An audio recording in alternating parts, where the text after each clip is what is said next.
everyone. So we're thrilled to be here today. Circle started out as a Bitcoin services company, but now it is slightly distancing itself from Bitcoin.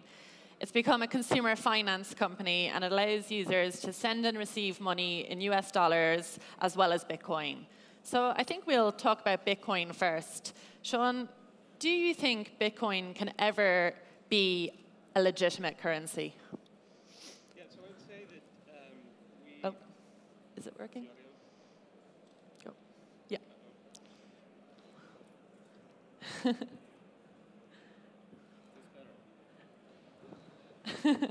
Hello? No. There it is. So when we founded Circle, the intent was never to create a Bitcoin company. We look at Bitcoin as a very powerful enabling technology. So, it's an analogy we use is Amazon isn't an HTTPS company. They didn't set out to found an HTTP SSL company. It was an enabling technology that allowed them to do the things that they wanted to do. So our intent was always to leverage things like Bitcoin and blockchain tech to allow people to share value, share money, in the same way that they share any other kind of value. So, if I want to share a photo or if I want to share my opinion with you in writing, I can do that in a number of very free, global ways without any worry over identity theft or how long it takes for my message or my photo to reach you. But if I want to ask for money attached to that photo or that opinion, or if I want to send money to you, then it's this whole other sort of stovepipe system that doesn't work the way the internet works. And what we wanted to enable was sending money across any currency, any device, any platform.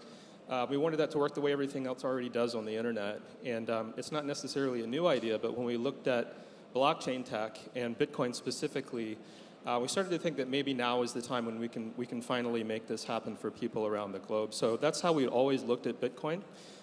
It is true that initially we launched a Bitcoin-only product, and in fact, the product in the United States is a bit different than it is here in Europe. In Europe, it's still a very Bitcoin-centric product because we don't yet hold euros for customers. We don't yet hold sterling. Those are arriving imminently. In the United States, we hold dollars. So we're not trying to convert United States customers to holding Bitcoin. They get paid in dollars. They understand dollars. They pay their bills in dollars. But they can still take advantage of the Bitcoin blockchain to send money around the globe, or even to people who aren't Circle customers, because it's an open ecosystem. And do you think Bitcoin could ever replace conventional money? Replace conventional money? Yeah. I think there's this sort of thing of, lately blockchain tech versus Bitcoin, which is a little bit silly. I think someone has to value the commodity in order for transactions to be settled. But consumers who use the blockchain payment rails don't necessarily need to be the ones who are valuing the commodity. So if I'm holding dollars and you receive euros, the fact that might occur through blockchain tech, to us is a little bit like using an open payment rail, an open alternative to existing closed payment rails. You and I don't necessarily care any more than we care whether our messages transfer through SMTP gateways or whatever it may be. Okay. And Bitcoin has a bit of a bad reputation. Do you think it's deserved?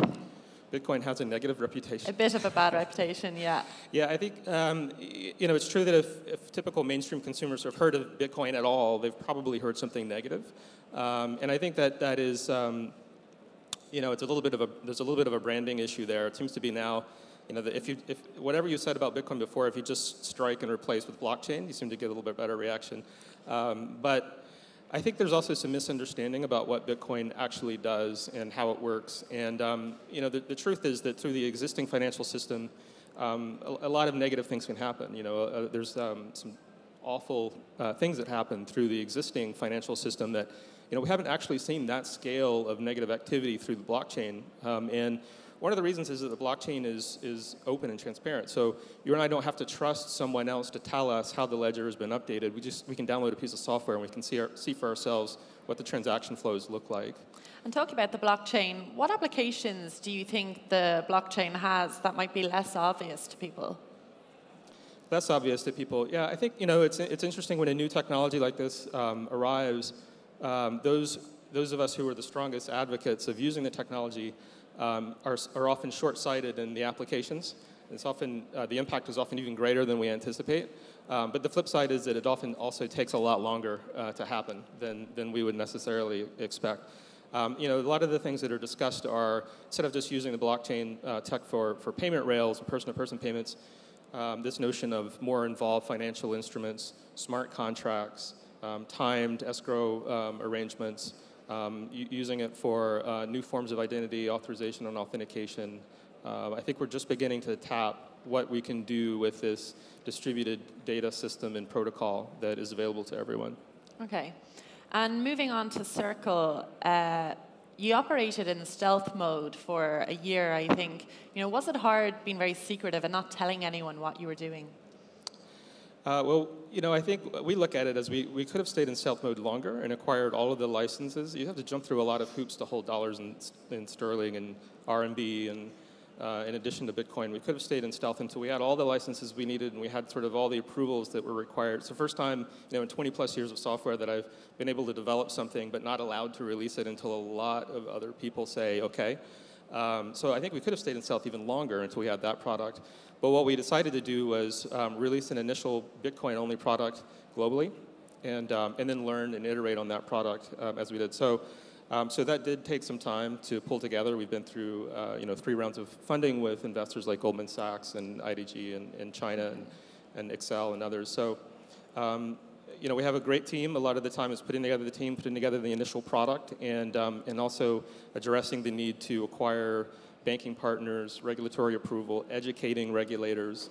And that is a more time-consuming process than a typical consumer internet service would face. Okay. And there are alternative versions of Bitcoin. Does Circle have any plans to support them ever? And if not, why? Yeah, there are a series of altcoins. Most of them are, in fact, derived from Bitcoin. I think there are a couple of different ways you can look at money in general, and one is that it's just data. There hasn't really been a metal that backs these numbers in databases for some time. So they're really just, you can think of them as SQL statements to credit one database and debit another database, whether it's interbank transfers or demand deposit accounts. And I think that's where the blockchain and those sorts of protocols shine, because they eliminate the tax of the business model tax of someone charging money for updating those databases. So I think Bitcoin in particular has some escape velocity and some momentum that the other alternatives don't have, but that's not to say that Bitcoin is the thing that we're all using in 20 years. I think the lessons that we're learning about Bitcoin today are lessons that will impact what technology we use in 20 years. But similarly to when we had NCSA Mosaic and we had Netscape, none of us are using Netscape today. We're using Chrome or Safari or whatever it is. That could be the path that Bitcoin ultimately follows. Whether that's based on the current code that morphs into something else and gets branded into something else, I don't know. So I think we're open to that possibility at Circle. We didn't take Bitcoin and stick it on a server and create a Bitcoin company. We created a transaction engine that allowed us to create a platform and a set of services so that people can operate as their own banks. And the Bitcoin blockchain is one of the networks that we need to plug in to do so. If another network becomes attractive, then we'll use that as well. Okay. And how do you deal with Bitcoin's price volatility?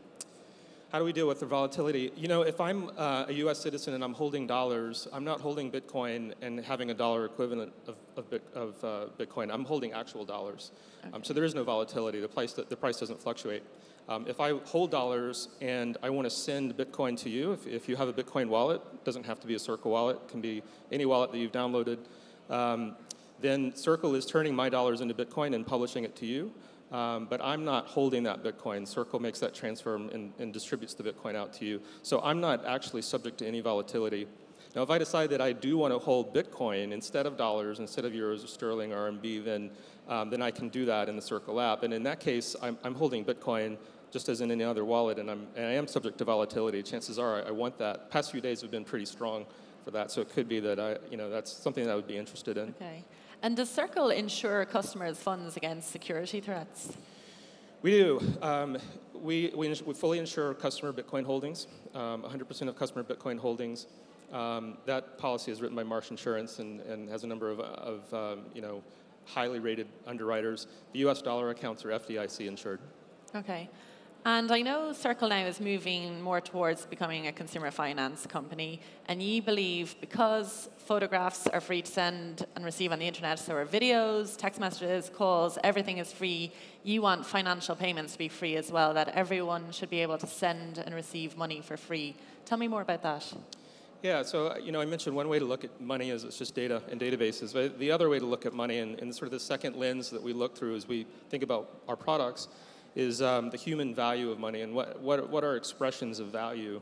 And where that leads us is not necessarily into a world where we're iterating on banking or trying to create a better banking app. What we're really doing is we're thinking about messaging and consumer apps, nothing to do with banking.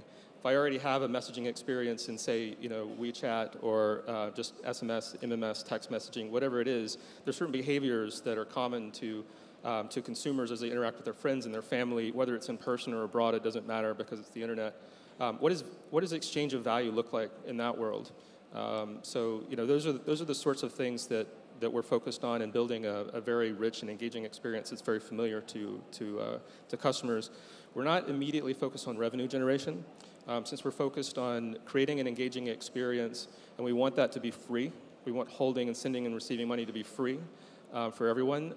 We do need some revenue offsets, so we are able to have some small margins if there are effects changes.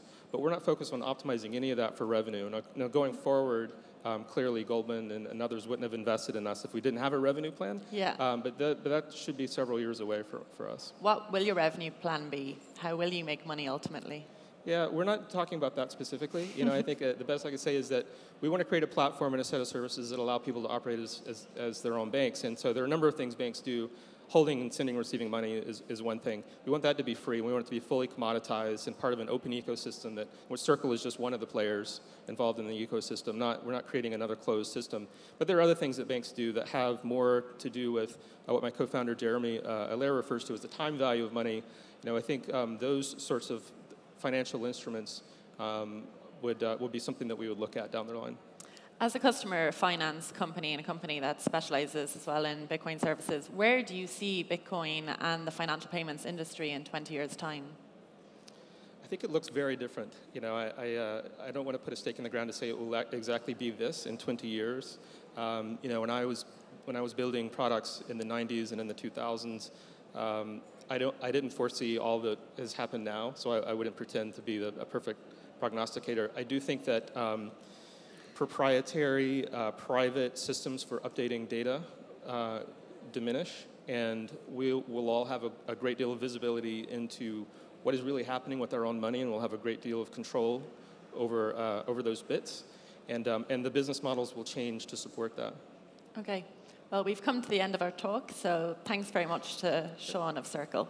Excellent. Thank you.